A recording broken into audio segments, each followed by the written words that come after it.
Algérie, 1979. Suppression des autorisations de sortie. Pour mémoire. Le visa de sortie exigé depuis 1967, imposé par Boumedienne, venait d'être supprimé.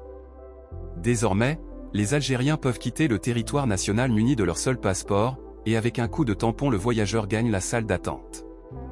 En effet, une circulaire du chef de l'État, datée du 10 avril 1979, prenant effet à partir du 20 avril 1979, a supprimé les dispositions de l'instruction du président Boumedienne du 5 juin 1967 instituant un visa de sortie délivré par les sous-préfectures. On ignore si cette interdiction de quitter le territoire était en lien avec le déclenchement de la guerre de 6 jours. Ou juste un pur hasard.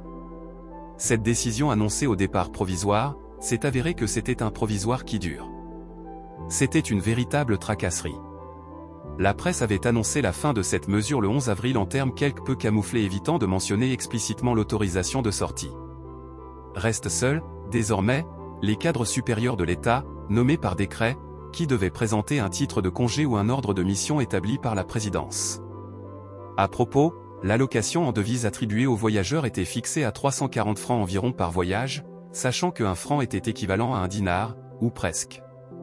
Cette liberté de circulation était de courte durée, car, quelques années plus tard, c'est au tour de Paris d'annoncer cette fois-ci, le 14 septembre 1986, par Jacques Chirac, alors Premier ministre, l'extension de l'obligation de visa d'entrée pour les étrangers.